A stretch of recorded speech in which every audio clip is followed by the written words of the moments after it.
మీ business ఏదైనా మీ ఊర్లో promotion చేయాలంటే అది సుమన్ టీవీతోనే సాధ్యం. ఇప్పుడే సంప్రదించండి. మా భార్యను కొట్టి కాలు కొట్టి చచ్చిపోయింది.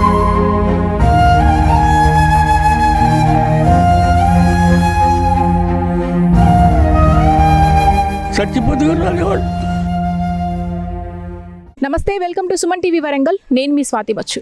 ఈ రోజులలో అండి తల్లిదండ్రులను చూడడానికి కూడా చాలా బాధపడిపోతున్నారు. అదేంటో అర్థం కావట్లేదు. ఈరోజు మీకు చూపించబోతున్నాను ఒక కుటుంబాన్ని. అసలు ఆ కుటుంబం పడిన బాధలైతే ఇంత అంత కాదు. మన దగ్గరకు వచ్చారు ఈరోజు న్యాయం కావాలి అని. న్యాయం చేస్తామా చేయమా అనేది పక్కన పెడితే ఇలాంటి విషయాలను మీ ముందుకు ఎందుకు తీసుకొస్తాము అంటే ఇప్పుడు జరుగుతున్న సిచ్యువేషన్స్ మీకు కూడా తెలియాలి. అసలు ముందు అసలు జనరేషన్ ఎట్లా మారిపోతుందో, కన్న తల్లిదండ్రులను కూడా పట్టించుకోకుండా రోడ్డు మీద పడేయడము, వాళ్ళ దగ్గర నుంచి అన్ని తీసుకోవడం, ఇలాంటివి వింటూ మన పిల్లలు పెరుగుతున్నారు. మరి ఏం నేర్చుకుంటారు ఫ్యూచర్ జనరేషన్ అనేది అయితే క్వశ్చన్ మార్క్ అనే చెప్పాలి. అసలు ఇప్పుడు నేను కలవబోయే వ్యక్తిని అసలు చాలా బాధపడిపోతున్నాడు. పెద్ద ఆయన పాపము వాళ్ళు రెక్కల కష్టంతో పెంచారంట పిల్లల్ని. మరి తన పెద్ద కుమారుడే ఇలా చేయడం అనేది అయితే తను జీర్ణించుకోలేకపోతున్నాడు. అసలు తన గోడు వెళ్ళవించుకోవడానికి ఈరోజు సుమన్ టీవీ ముందుకు వచ్చాడు. ఒకసారి మాట్లాడదాము, ఆయనతో మాట్లాడే ప్రయత్నం చేద్దాం. నమస్తే అండి. నమస్తే మేడం. మీ పేరు? నా పేరు మోడం కాజయ్యమ్మ. మీరు ఏం పని చేస్తుండేవాళ్ళు? వ్యవసాయం చేసేవాడిని. రైతు? జాగ్రత్త దర్గాని మనవండి. ఎక్కడండి మీది ప్రాపర్? దర్గా కాజీపేట. అక్కడే వ్యవసాయం, అక్కడే ఉండడమా? అక్కడ వ్యవసాయం ఆయన మొత్తం జాగ్రత్త దర్గా దేవుడు ఉన్నాయి కదా, మన మనవాడి సొంతం. ఆయనదే 30 ఎకరాల భూమి నేను కాస్త వేసిన. ఆ నమ్మకం మా తండ్రితో చూస్తే నా వరకు. అందుగురించి మేము గౌరైన పేరు కాదా ముస్లిమ్స్ పెట్టుకున్నారు. అది నన్ను దాదుకొని అది అయితే నేను చేసిన నా తండ్రికి 5 కొడుకులు, 2 బిడ్డలు. నాకు 2 బిడ్డలు, 2 కొడుకులు మేడం. 2 బిడ్డల పెళ్లిళ్ళు చేసే అందరి చేసిన. 2 కొడుకులు, 2 పెళ్లిళ్ళు చేసినాక నన్ను ఈ పెద్దోడు నన్ను గోస పుస్తాను మేడం. పెళ్ళైన కానుండి అంటే 25 సంవత్సరాల నుండి నన్ను గోస పెడతాను మేడం. నన్ను మీ భార్య మీతో? మా భార్యను కొట్టి కాలు కొట్టి చచ్చిపోయింది. అయ్యో, ఆయన కొట్టాడా? భార్య కొట్టి పైసలు ఇచ్చి అడగపోతే ఎప్పుడు పని పాట చేయడు. ఏం చేయడు? మన కొడుకు కూడా గంజాయి తాగుతాడు. గంజాయి బాడు తాగుతాడు మేడం. ఒక్కడే కొడుక? ఒక్క కొడుకు, ఒక్క బిడ్డ. ఇదివరకు 10 పైసలు కూడా సంపాదించలే. అయితే నన్ను కొట్టి మా భార్యను కొట్టి కాలు కొడితే మా భార్యని వాడు చంపేటట్టున్నాడు. ఈ అంటే అక్కడ 100 ఫీట్ల రోడ్డుకు, ఆర్ఎస్సీ 100 ఫీట్ల రోడ్డుకు 4 పోర్చున్న బిల్డింగ్ వచ్చిన. బాగా కష్టం చేసిన మేడం. 34 ఎకరాలు చేసిన. నా వయసులు అంటే ఏంటి, 4 పోర్షన్లు కట్టాం మేడం. 4 పోర్షన్లు కట్టినాక అది గుంజుకుంటూ ఇచ్చింది మా భార్య అన్నది. కాలు కొడితే చచ్చిపోతే కూడా రాలేవాడు. మీ అమ్మ, మీ వైఫ్ చనిపోయినా కూడా రాలేదు? ఎంత కషాయం. మీరు నా బిడ్డలను వీడు తండ్రి లెక్కనే ఆశుస్తులు చూసుకోవాలి. వాళ్ళే మా మంచి చెడలు చూసుకోవడానికి. కానీ వీనికి రిజిస్ట్రేషన్ చేసిన మేడం. చిన్న కొడుకు ఈయనకు చేసిన. అది మా భార్య ఇచ్చింది. పసుపు కుంకుమ కిందకి ఇచ్చింది.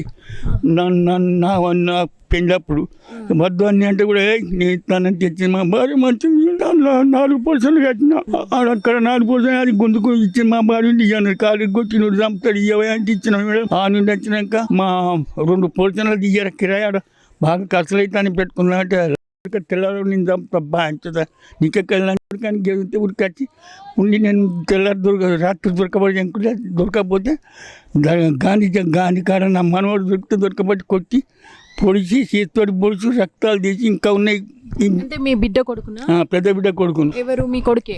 కొడుకే. పొడిస్తే వాడిని హైదరాబాద్కు తోలిన ఇప్పుడు భయానికి మనకు ఇంకా బర్రెలు రోహిణి హాస్పిటల్ అడ్మిట్ అయిన జైలు అయ్యింది. వానికి స్టేషన్ లో మీరు పోయినాం, కేసు పెట్టిన, అలా పెట్టి అలా చేసిన. ఆడ వలితోళ్ళు దిట్టులు చేసిన అప్పటోళ్ళు. వాళ్ళకి వచ్చినాక వాడిని నిలగొట్టి ఆ కిరాయి కూడా నేనే కట్టిన.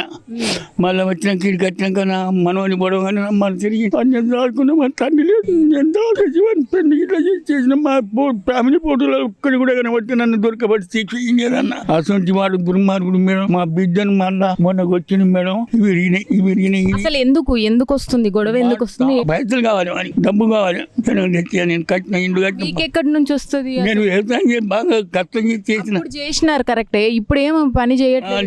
లేదు వానికి లేదు. వానికి 2 సపోర్ట్ ఉన్నారు. వాళ్ళు చేసినా కూడా ఏమో వాళ్ళ కష్టం చేస్తాను పాపం దొరుకుతుంది. పోలీస్ స్టేషన్ లో చుట్టూ తిరుగుతుంటే మీరు ఏం వెళ్తాం లేదా? మా పోలీస్ స్టేషన్ పోతే రమ్మని అన్నాడు. ఆయన మాట్లాడి వరంగల్ పోయినా మేడం. పోతే అక్కడికి పోతే మా చిన్న కొడుకుని తోలి అడిగి పిట్ట చేస్తే నేను రాను అని అన్నా. నీకు ఎస్ఐ మాట్లాడితే ఆయన పేరు కాజిపేట ఎస్ఐ లవన్ కుమార్ సార్. ఏంటంటే తాత నువ్వు రా, నీకు నేను నీ జోలికి రాకుండా చేస్తా. నువ్వు సాత్పుడికి పెట్టకంటే బద్దు సార్. నేను నువ్వు రా అంటే తీసుకొచ్చాడు. తెల్లారి నేను ముందు పట్టించుకుంటాను 2, 3, 4 సార్లు 5 సార్లు పోయినా మేడం. సిఐ కూడా పట్టించుకుంటున్నాడు. నేను అనుకున్నా అరే రక్షణ బతులు నేను అప్పటి రజాకార జమాన్ మనిషిని కాదు మేడం. అరే కైసా ఆద్మీ అని చెప్పి అనుకుంటూ వచ్చిన రక్షణ భటులు వీళ్ళు భక్షణ భటులు అని వెళ్ళి వచ్చిన. ఎట్లా అంటే పెద్ద మనుషులం కాదు మేడం. నాకు నడవట్లేదు ఏం దండం పెట్టి చెప్పిన అయితే పట్టించుకోలేదు మేడం. పట్టించుకోకపోతే వీడు 2 రోజులు చేస్తారు మేడం. వీడి పిల్లలు వీడు కింద పడ్డాడు. లంకంత కొంపలు ఉన్నాయి నాయ. అంటే ఆయన లాక్కున్నాడు మీ అన్ని ప్రాపర్టీస్ నచ్చి కొట్టి మళ్ళీ రాసుకున్నాడు. రిజిస్ట్రేషన్ చేసుకున్నాడు. ఏమంది పెట్టాడు. అది రిజిస్ట్రేషన్ చేసుకొని ఇండ్లకి దునికి వాడు అంత నాదే అని చెప్పి వేట కొడవలతో గెలిస్తే వీడు ఉడికింది మేడం. ఉడికిన నన్ను బట్టి చేసి అది పెట్టి వాడు కత్తులు కూడా పెడతాడు మేడం. వాడు తాగుడు ఏ టైంలో తాగితే ఏం చేస్తారో 3 గంటలు ఉంటుంది కదా అని మెల్ల మోక తీసి తొలబడ్డాడు మేడం. 3వసారి నేను తప్పించుకునేది. ఆఖరికి ఇది బసపడలేదు వచ్చిన మేడం. నేను బసపడని కష్టాలు అయితేనే ఇంకా బాగోగులన్నీ మా బిడ్డలు ఏం చెప్తారు. ఆ పిల్లలు బట్టలు దుకాణం పోతే కొడితే ఇవన్నీ ఇరిగినాయి. ఆపరేషన్ లాంటి ఇప్పుడు మేడం ఇవి గింత కట్టాడేసరే నీ బిడ్డ పని చేసిన నీకు సాగుమూర్తం పెడతా నమ్మకం. నాకు ఎంత తల్లడిగా నా బిడ్డలు మా అక్క చెల్లెలని కూడా అంత ప్రేమ చూసినాడు. కట్ట చేసి అట్ట కొట్టి చేసి నీకేం తూరికి వచ్చాడు. నేను మెల్లగా తప్పించుకున్నాను మేడం.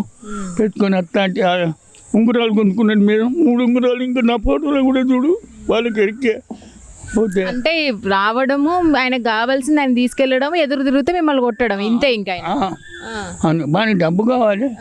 ఏం పని లేదు. మీరు అడుగు ఏం పని చేస్తారు ఏం చేస్తారని. మా ఆర్డో కూడా అక్కడికి పోతే కూడా వాళ్ళు చెప్పిండు మొత్తం కిరాయిలు చేసుకో బాబా అంటే వీళ్ళు కూడా చెప్తే తీసుకొని నాన్న తీసుకపోతాను. నా బాబు తీసుకొచ్చి చేసేది పక్షపాతం వచ్చిండే మేడం. నాకు తీసుకొచ్చి మంచిగా చేపించుడు.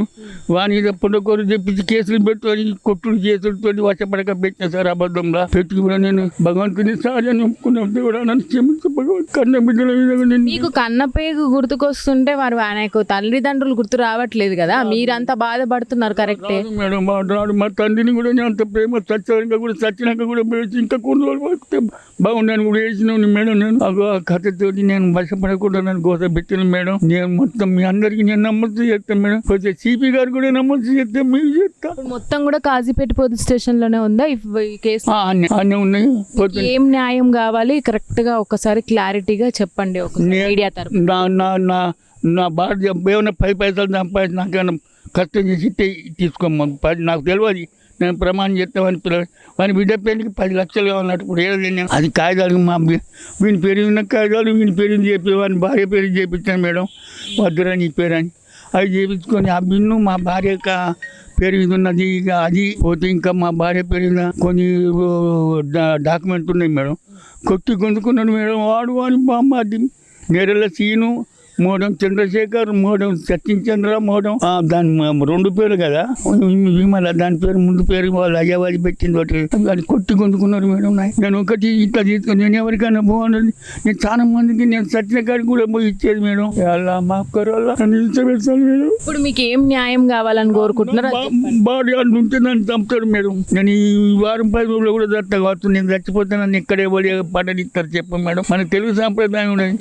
నా లంకంత కొంపలు అక్కడ పెట్టుకొని అందరు అవతల ఉండి ఆడ 4% ఈడ 4%. మేము ఉండగా లెక్కరాయలు లెక్కరాస్తే వీడు ఇతను ఉంటాంటే నేను నాకే ఇచ్చేది అవుతాను. వీడు ఇంటికి వెళ్ళిపోయి అక్కడ వాడు కత్తులు పెట్టుకుని వేడిచ్చింది మేడం. చంపుతాను ముచ్చట రాదు మేడం. వాని కొడుకు వానికి వాని పెళ్ళాని వాని బామ్మాకి మరి ఎట్లా అరుమోటుగా భాగలుగాడుగా మన ఇంటనే ఇట్లా అంటే నేను అది ఎంత చెప్తాం మేడం చెప్పు అంటే భయం. అది కొడుకు ఇంట్లో చూస్తుంటే నాకు భయం అంటుంది మేడం. నేను ఏం చేయాలి మేడం? నాకు చేసి మాకు న్యాయం చేసి నన్ను కాపాడు మేడం. మీరు కష్టం చేసుకుందే మీకు కావాలి అని మీరు అడుగుతున్నారు. మీరు ఏదైతే అంతిమ రోజులలో ఉండాలనుకుంటున్నారో ఆ రోజులలో నేను ప్రశాంతంగా గడపాలనేదే మీరు కోరుకుంటున్నారు అంతే కదా? నా ఇంత మరి రావద్దు మేడం. వాడు రావద్దు. నేను మున్పటి లెక్కనే ఉంటాను. నాకు ఎదురు ఫ్యామిలీ ఫోటోలలో కూడా వాడు ఉంటే చూడు. వాడు ఏమైనా పని చేసి నాకు ఇచ్చినాడు కానీ ఏం పని చేస్తాడో అనుకుని మీకే తెస్తాను. వాని పెన్నాను వాని కొడుకుని వాని బామ్మని చూస్తే మీరే అడుగుతారు. అరే ఐసా ఆద్మీ అని మీరే అనుకుంటారు. అబ్బో మేడం మీ అందరికీ నమస్తే మేడం. ఏసీపీ గారు కూడా మచ్చ పెడతాను. నన్ను దయచేసి కరుణించి నన్ను నా కొడుకు నా కోడళ్ళకు నా బిడ్డలకు నా మనోళ్ళకి ఏమన్నా అయితే మీరు చర్య తీసుకోవాలి మేడం. నా పెద్ద బిడ్డ కొడుకుని భయానికి హైదరాబాద్ ఉంచినాం. వాడిని చూడండి నేను తండ్రి లేడు. ఆగం అవుతాను మేడం. మా ఇల్లంతా మొత్తం అడిబడి అయింది మేడం. మీ దండం పెడతాం, మీ కాలు మొత్తం మేడం. ఇది ఎట్లా చేసి నా ఇంటికి వాడు రాకుండా చేసి నా జోలికి రాకుండా చేయించి నన్ను చేస్తే కంటే చాలు మేడం. నాకు ఏం పెడుతుంది, నా కిరాయిలు నాకు ఇప్పించుకుంటే కష్టం. వీళ్ళకి ఎవ్వరికి ఏమైనా జరిగినా మాత్రం వాళ్ళ మీద మీరు చర్య తీసుకోవాలి మేడం. నా కొడుకు బిడ్డలకే, నా కొడుకు వీళ్ళు కింద మంటారు మేడం. ఇక్కడికి వచ్చి నేను ఇంతకని నేను వచ్చి చూస్తాను, తీసుకొచ్చి నాకు ఏదైనా కోపాలు తిడతాం కానీ ఎట్టుంటుంది మేడం కడుపులో. బాధపడకండి, న్యాయమే జరుగుతుంది. అది కొంచెం ముందో తర్వాత ఖచ్చితంగా నాకు నమ్మకం ఉన్నది మేడం. మిమ్మల్ని చూడగానే అనుకున్నా నేను అమ్మా ఉంచండి, మేము కూడా మా ప్రయత్నం చేస్తాం. రైట్, విన్నారు కదండి. ఒక రైతు బాధ ఇది. రైతు కష్టపడి ఇన్నేళ్ల నుంచి కూడా ఒక ఇల్లు కట్టుకొని వాళ్ళ కుటుంబంతో ఉండాలనుకునే కోరికను కూడా తను కాలుతో తన్నేసినట్టుగా వాళ్ళ కొడుకు, పెద్ద కొడుకు అంట, వాళ్ళ కూతురి పిల్లల్ని కూడా ఇలా బాధిస్తూ ఉన్నాడు అంట. తల్లి చనిపోతే కూడా రాలేదు అంటున్నారు. ఇప్పుడు వీళ్ళు కోరుకునేది ఒకటే, అంత దారుణంగా పైచాచికత్వంగా కత్తులతో దాడి చేసే వ్యక్తి ముందు మేము ఎలా బతకాలి? చిన్న కొడుకే కానీ, కోడలే కానీ, నా ఆడపిల్లలే కానీ ఎలా బతుకుతారు? నేను పోయిన తర్వాత వాళ్ళ పరిస్థితి ఏంటి? మరి వాళ్ళకి నేను ఉన్నప్పుడే న్యాయం జరగాలి కదా. నేను ఉన్న ఈ చివరి రోజుల్లో నా ఇంట్లో నేను ఉండాలి కదా. రేపు పొద్దున ఏదైనా చనిపోతే ఎట్లాంటి పరిస్థితి వచ్చినా కూడా నన్ను ఎక్కడ తీసుకెళ్తారు? నేను ఉండి కూడా నేను ఎందుకు ఇంత ఒక రైతు కష్టం మీరు వినరా అన్నట్టుగా ఆయన వాపోతున్నారు. ఇక నిర్ణయం మీదే మీ ముందు ఉంచాను. ఇలాంటి కథనాలు ఎన్నో ఎన్నో ఉన్నాయి ఈ రోజులలో. మరి స్టేషన్స్లలో ఎందుకు పట్టించుకోవట్లేదు? దయచేసి ఈ కథనం తర్వాత పోలీస్ స్టేషన్లో కూడా కొంచెం మాకు ఈ వీడియో పోయి వాళ్ళ ద్వారా కూడా వీళ్ళకి సపోర్ట్ రావాలనేది అయితే మేము మనస్ఫూర్తిగా కోరుకుంటున్నాము. రేపొద్దున వీళ్ళకి ఏదైనా కూడా వాళ్ళదే ఖచ్చితంగా బాధ్యత ఉంటుంది. ఇలాంటి బాధించడం మాత్రం న్యాయం కాదు అనేదే ఈ కథనానికి మేము చూపించాలని అనుకుంటున్నాము. ప్లీజ్ ఇలాంటి వాటిని ఎంకరేజ్ చెయ్యకండి. దయచేసి మీ ఇంటి చుట్టుపక్కలలో ఇలాంటివి జరిగినా కూడా మా ముందుకు తీసుకొని రండి. వాళ్ళకి మాత్రం న్యాయం జరగాలనే కోరుకుందాం. మా భార్యను కొట్టి కాలు కొట్టి చచ్చిపోయింది.